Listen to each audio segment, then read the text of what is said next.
Hello friends, मैं आस्था। और ये देखिए कितनी सुंदर वैरायटी है एक गुड़हल की। और इसमें बहुत ही खूबसूरत फ्लावरिंग हो रखी है इस समय। ये मैंने कटिंग से लगाया था अपने फार्म पर साल भर पहले ही।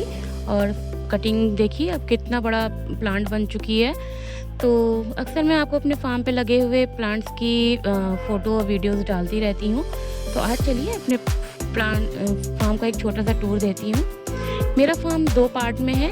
एक पार्ट में मैंने फलों के पेड़ लगा रखे हैं। जब बहुत दिनों बाद जाइए तो फार्म पर इस तरह से घास बढ़ी हुई मिलती है, तो हेल्प करने के लिए मुझे कुछ लोगों को रखना भी पड़ता है। तो 2 हेल्पर लेकर आने पड़ते हैं, तब ये घास मैं साफ़ कराती हूँ। यहाँ पे गोबर की खाद पड़ती है तो घास बहुत जल्दी बढ़ती है। सभी प्लांट्स को ऑर्गेनिकली ही बड़ा करती हूँ। कोई भी केमिकल मैं फार्म पर यूज़ नहीं करती हूँ।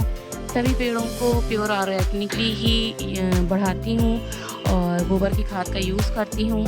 कोई भी केमिकल यूज़ नहीं होता है यहाँ पर। यहाँ पे बहुत तरह के पेड़ मैंने लगा रखे हैं, जैसे कि ये अमरूद का पेड़ है, नींबू का पेड़ है, थोड़े से बैगन के पेड़ भी प्लाट पे लगे हुए हैं, पपीता है, करौंदा है, आंवला है, सहजन है, अनार है और केले की बहुत सारी वैरायटी लगी हुई है।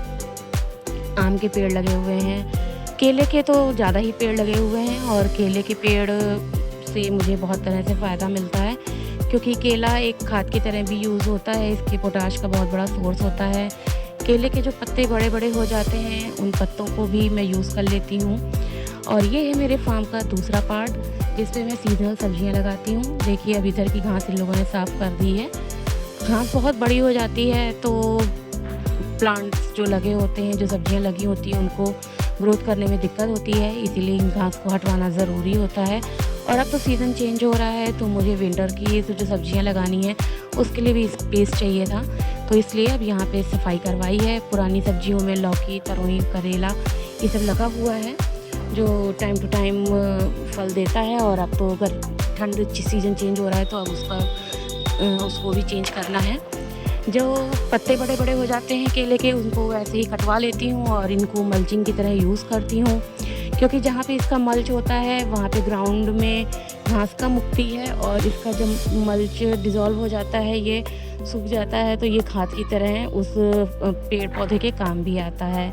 तो इसलिए ये 2 ही तरीके से मेरे काम आता है। एक तो पत्ते हैं बड़े हो जाते हैं तो शेड ना करें दूसरे पेड़ पे, तो इसलिए कटवाना ज़रूरी होता है।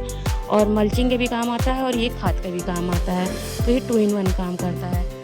तो आई होप आपको ये मेरा छोटा सा टूर अच्छा लगा होगा। नेक्स्ट टाइम दूसरी वीडियो के साथ आऊँगी।